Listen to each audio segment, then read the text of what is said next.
What's up, guys? This is Pande coming at you playing some Heroes of the Storm. This is my first cast. Hopefully this goes well. This is from some games that I played last night with, depending on the time of day, it was a 4-stack or a 5-stack. Let's have a quick look. Yeah, I know all those names. This was a 5-stack, and we matched up against probably another 5-stack since we were playing Heroes mode, Heroes League. Yeah, we're coming in just after the draft here, so this is Cursed Hollow. Heroes of the Storm just launched. This game is going to be popular. I've been playing it since the closed alpha for probably the better part of a year now. I've got like 860 games played. I know there are people out there with like 5,000 games played, but that's not me. Anyway, Cursed Hollow. Large map. You get some pretty long games on this map. And just so you know, Heroes League is ranked, so I think this game is played where most of us on our team here are rank 25 or so. There's Kael'thas, just checking out the bush. This is me, I'm Pande, I'm playing Tassadar today. I was the last pick for the game, and the reason that I decided to go with Tassadar, he's kind of an unpopular pick. I found out recently that he's got like a 45% win rate or something. He is a character that I've played an awful lot of, not so much recently. This is actually my first ranked Tassadar game in a long time. But I picked him because I'm looking at our team composition up here, you can see us. There's the brand new hero, Johanna, and there's our Illidan. This is a pretty good Illidan player. I hadn't met him before, but he's pretty. Showed his stuff. Showed his stuff in this game. So Johanna's a tank. She's really good at crowd controlling folks. Not so good at the damage though. But her thing is she never dies, so we decided to call her Johanna the Undying. It's gonna be. It'll be a thing. Hashtag Johanna the Undying. Anyway, I was checking out our team comp here, and I noticed that we were a little lacking on the damage. Illidan is fantastic damage, of course, but not if he gets shut down. Sylvanas is really more of a pusher. Like, she does great damage in team fights, but she's got to have the right positioning. And her damage is more sustained than burst. So I'm looking at our team comp and I'm noticing, okay, we don't have a ton of damage, but also we really don't have anybody who's superb with Illidan. Somebody who can really augment his capabilities. I'm just going to poke around and look at some other lanes here. Looks like Murden's doing a good job of bullying there. Bottom lane. Pretty even. Omerta, this is my buddy Charlie, making the plays happen. We're going to pop back up top because I'm full of myself and I want to watch myself play. So we need some damage. We need somebody who can really augment the capabilities of Illidan. So I thought, you know, Tassadar, great damage, AoE damage, some single target too, depending on the talents that you get. And also he can shield Illidan. We were having a discussion about who should go top with Illidan there, whether it should be myself as Tass or Uther. And Illidan, in case you don't know, is really great at sustained damage and sustaining himself too. Every time he auto-attacks, he lowers his cooldowns, and he heals himself a bit. He's got lifesteal, so he likes to flip on in, dodge everybody's attacks, dodge everybody's abilities, and really just lay waste to folks. He's good at taking out the back line, but if he gets blown up or, you know, CC'd at all, he's pretty useless. So anyway, the shields were the plan there. Now I'm going an interesting build here, one that I haven't gone before, but the idea was, well, maybe we're going to talk about this team fight instead. So you can see the enemy team has gotten there and they were waiting for us in this bush, so they managed to get a better engage on us. We didn't see this coming. I noticed he's dying from this dot, so I shielded him up real fast. He thanked me for that in chat. You're welcome, C4. C4, you're a bro, man. So we're getting punked. We're getting kind of denied access to this tribute, which is a bummer. You can't kill Tassadar. That's not true. I die like 3 times in this game. Sometimes you just get blown up, you know. Anyway, what was I saying? Yes, the build that I decided to go for. What are you doing, Illidan? Trying to take down that KT, but Johanna's right there. Johanna's going to deny you. Illidan's interesting. Every time he trades, if I shield him up, because he heals himself every time he hits somebody, if I shield him up and he jumps in and like whittles down your HP a little bit, then he can't lose the trade, because you're just going to be attacking my shields that I put on. So this was a really great combo, actually. I was considering going Redgar for this game, but Redgar didn't have enough damage for me to be happy. So I grabbed Conjurer's Orb for my first talent. Conjurer's Pursuit, sorry, to augment my mana regen. Normally, people are like, what? Why would you go Conjurer's Pursuit? He's all about the... Yeah, everybody always gets the range, the extra, like 30% range on Psionic Storm. But no, I decided since I was going to take more of a supporty type role, like a little bit of damage, but supporty type, I needed to not run out of mana. Let's check out what's going on down here. These guys are getting caught out a little bit and zoned by this Kerrigan, but the 4 of them burst on in. I was pulling up the rear. I didn't want to get found out by these 2, especially KT. Now I noticed what's going on here, and I see that they're about to retreat, so I decided to come in from the back, even though normally that's a terrible idea. So I did a little body blocking there, threw down the shield. Focusing on this Brightwing, because he's pretty low. See now, Jocasta never... Jocasta. Whoa. That is a character from a Greek play. Johanna never dies, but she got caught away from the rest of her team there. She was trying to peel, but we just focused down. And if she's really great at peeling, but when her DPS is gone... when her DPS teammates are gone, she's lost her entire purpose of living. What are we watching here? Illidan's going to go up here and grab this. They're going to go up there and grab their Siege Giants. We had similar... This was a good game. Like, it was probably pretty close ranked. I think... I'm not going to spoil it. We either won or lost somewhere around 100 or 115 points, so it was a closely matched game. Right after we got this, because we were all on Mumble last night. It's a voice chat server. The 5 of us were doing voice comms, which is essential if you're going to be in a 5-stack in this game. Nice stun. So we were saying, right after we got that tribute from down here, we said spread back out to the lanes. We have a slight, well, we have a better now, it was slight at the time. We have a 1-level lead on them, so we can take team fights because we have the raw stat bonus. Here we are gathering up in this bush to try and catch somebody out. And there's the Brightwing face checking. Not a good idea, Brightwing. She gets body blocked, she gets caught out. Do we finish her off? No, we don't. We let her escape, which is a terrible idea, and that's why this team fight is not going well for us. I don't know what happened there. We decided to stop focusing. Illidan going ham against the KT, but getting focused down, and we're just splitting. We're spreading out. Not a great team fight. We had a perfect initiate, and we let the Brightwing live. And here's the thing about Heroes of the Storm, my friends. If you do not 100% kill somebody, they stay 100% effective in the team fight. You can still do 100% of your DPS at 1% HP. So it's really essential to pick folks off as fast as you can. So we're going to say, okay, screw it. Nobody's got a curse yet. It's not a big deal. Spread back out to our lanes. Grab that experience. We want to maintain our lead. We just got level 10, so we're thinking maybe now is a good time to team fight. That was a pro E right there. By the way, Tassadar's abilities, why does he do support and damage? It's interesting. His Q is a shield, lasts for, what does it last for, 5 seconds? And it shields a pretty good amount. His W is Psionic Storm, so it's going to do, and they're going to come and check the boss here. They don't know what's going on. We're getting this. Wait a minute, that was our team. That was the dumbest thing I've ever said. They were coming from the boss to check this out because we wanted to get this. Sorry, this is what I was trying to remember. Is they decided to come check the boss. That was them pinging the boss there to come and check it out because we were missing on map. So that was good awareness on their part. They didn't know where we were, so they assumed we must be getting boss, and they thought maybe they could catch us out. Now we managed to get here early, so we catch up. I'm going to pop my passive here to give us the vision. So we see these guys, but they don't know that.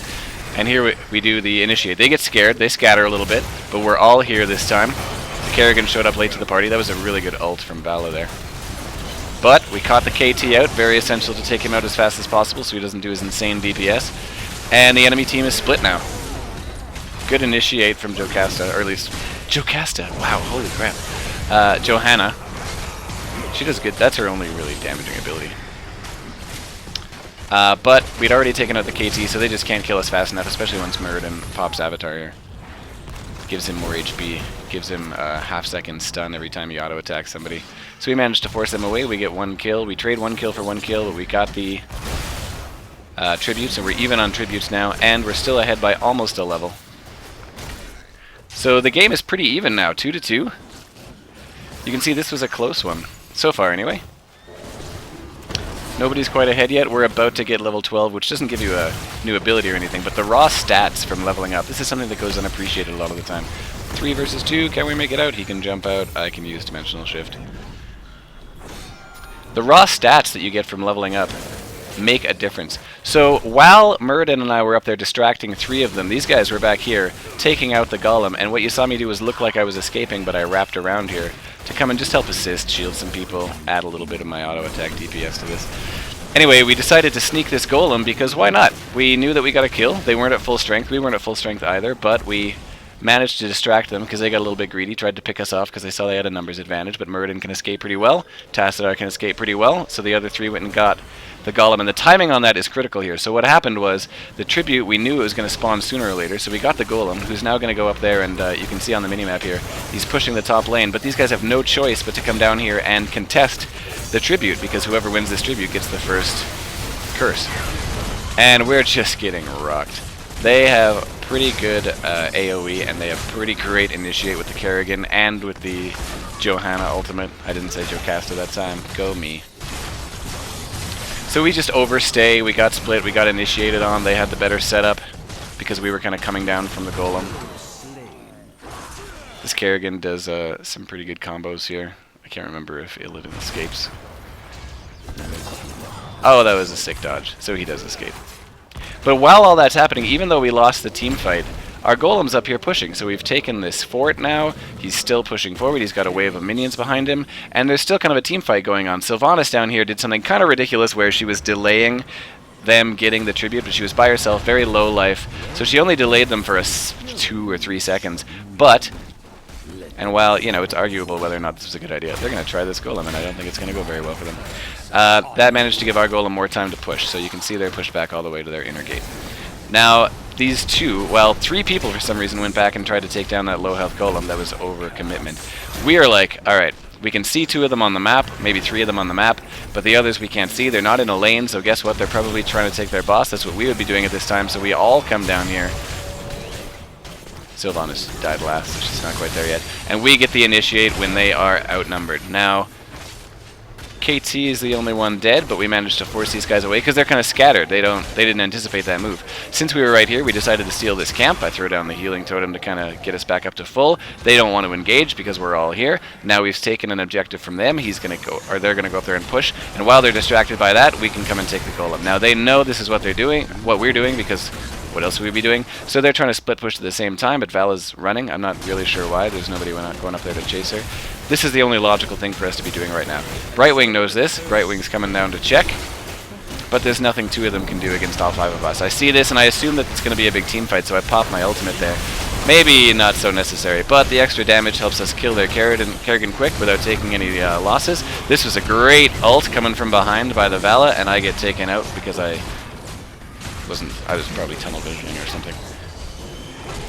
And we wind up getting scattered here, so there's the re-engage from Muradin, making that a little bit more worth it. Only if he escapes, though. This is crazy. The low life versus Johanna. Johanna can't do any damage. Here I am in mumble shouting. What? Stun and run. Stun and run. Muradin comes in for the body block. See, she just never dies. She never dies. But she also doesn't do enough damage to take out even 2 people at very low HP. You're a peeler, Johanna. So our golem is pushing pretty well here. They're pinging it. They're like, oh my goodness, come on down here. So now they're distracted down here, and hopefully another tribute comes up. They got the first curse, but you notice that they didn't really do anything with it. We had them scattered, so they couldn't really push with their curse, which is kind of a disadvantage. That was a waste of a opportunity for them. But so we managed to get that golem, and we were distracting them with that, right? Some of them came down to try and stop us, but there were too many of us there. They weren't coordinated enough.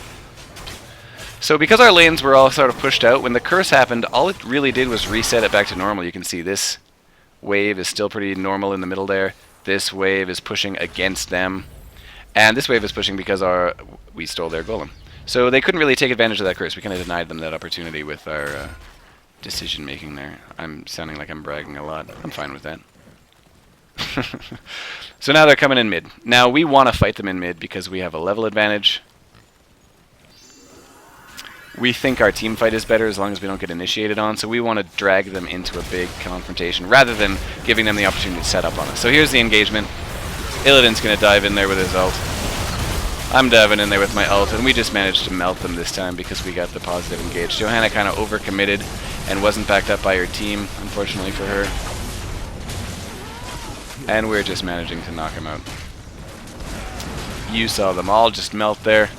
Val is the only survivor, so we're thinking, okay, if she wants to come out and try and stop us, she can try.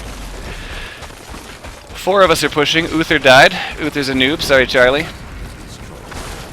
It's not true. Charlie works in the oil and gas industry, and so if you have a motor vehicle, if you own a motor vehicle, and it has a fuel, a petroleum product fueling it, then you can thank Charlie. It's completely thanks to him that you're able to drive.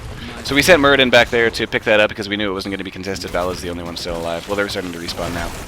But Muradin was the choice to go back because the rest of us do more damage, so without being contested, we don't really need a tank to protect us. We just pushed on through, grabbed that, now we've got the curse. And we're thinking we're going to go for the boss. Now, this is a common mistake that people make. As soon as they get the curse, they think, oh, we're free to go for boss. Not always true. What we did was look and saw, okay, we've got bottom lane pushing with mercenaries. I'm going to wait here and see if anybody's following us. I'm too impatient. I decided to leave before. Oh, no, they backed off. I wouldn't have seen anything anyway if I'd stuck around. Because bottom was highly pushed, this is kind of in the middle, we just pushed mid. There was really nothing else for us to do. The fact that they were just spawning, and we're going to wait and engage. Yeah, they kind of trickled in here, right? So we got the positive engage because we anticipated this coming. Illidan, too smart for that. Uses his ult, but you know what? Maybe it's a wasted opportunity. He used his ult when he didn't need to, but it's way better than backing off and quote-unquote wasting it is way better than committing without the help of his team. We wanted to finish off that golem, of course. So because they were kind of respawning and we were still pushing pretty deep in mid, we didn't want to stick around. We were scattered as a team. We didn't have full strength. Uther was dead. So it didn't really make sense to do anything but go for the golem. And so now we've got golem pushing top. We've got this engagement. I popped my ultimate for whatever reason. Bit of a waste. But, you know, 3 of them are dead now. We notice this KT is up here. Our minions are granting us vision, so we go and just pop him out. He was definitely caught out of position. That wasn't so good on his part. But he escaped from that team fight. That was the idea. So we wanted to escape and run away, but then the minions spotted him for us. Here's Brightwing, going to hold us off with the help of this keep. I don't think it's going to happen. You're a brave little fairy dragon. Look at those pro shields from this incredible, sexy Protoss. Anyway, pushing with the golem means golem, sorry. Means we're free to kind of do whatever we want, considering 4 of them are dead. Now they're popping up. And we're thinking now's a good time to probably run away. Run away, little Protoss. They're trying to engage us because they know they have the help of the buildings. And we've got a golem pushing on their core. We've got full strength, but are any of us running out of mana? Nope. So we've pretty much got full strength, but the thing is, we don't want to fight them now because we have this huge, huge advantage by this point.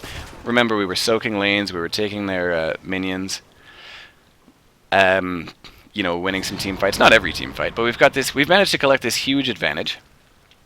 And so if both teams are full strength, even though we maybe could beat them in a team fight, it's not worth trying if we're fighting underneath their nexus because it's too big of a risk. You got to analyze the risk-reward ratio. Look at this team fight. Oh my goodness, we're getting chunked down so fast. See, they had a great initiate. That Vala ult, Rain of Vengeance, is a fantastic initiator. I popped my ultimate so I can duel this Kerrigan here. She thinks, oh, Tassadar squishy, I'll just take him out. But no. And also I had Uther's passive there healing me up, which was nice. So even though we got chunked down early, we managed to do a pretty nice cleanup because, well, number 1, that Kerrigan got overconfident.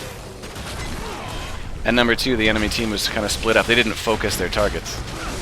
And now that it's 4 versus 1 and Johanna is the only one alive, this is, like, what else is she going to do, right? Congratulations, you got 1 tribute when you've got 2 lanes pushed and we're grabbing your golem. But at the same time, can't blame her. What else is she going to do? She's not going to go 1v4 us. Gotta analyze. Anyway, as I was saying, that team fight back there, that didn't happen. We disengaged because you gotta analyze the risk-reward ratio. We could stay and maybe win, but if we lost, we could throw the game, potentially, or at least give them a chance to catch up. So instead, rather than fight under their nexus, we figure, not worth the risk, let's back off and take the golem instead. Even though it's possible we might have ended. Now, we're gonna push with this golem. Muradin going ham. Jumping in there. Getting that shield because he's gonna engage. Here comes Illidan. Jumping on that KT. Taking next to no damage. Okay, never mind. Taking more damage. Popping his first aid. And at this point, it's game over, obviously. We're just kind of having some fun here. The golem can win it for us. All we have to do is buy it time. All we have to do is buy a time, occupy their attention, which we're doing, and the golem wins us the game. So, that's going to be it. Let's have a... Oh, let's pause before it's over. Nice. Yes, Illidan. It was nice. Let's have a quick look here at some stats. So, in terms of takedowns, Uther. Nice. Healing. Obviously, Uther is going to out-heal Tassadar. XP contribution. Oh. Look at that. Anyway, so that was a relatively even game that kind of snowballed, and the reason was we had some excellent timing. We had some excellent team coordination there. Voice chat is essential, as I was saying, if you're going to be playing a 5-stack. And a pretty decent... I got to toot my own horn here. No shame in it. Pretty decent pick of Tassadar.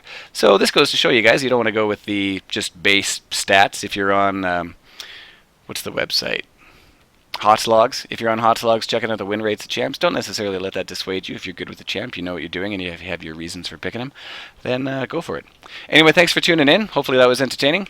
This was my first cast ever. Follow me at @ShrewdReviews, and thanks for checking out my channel. See you guys next time.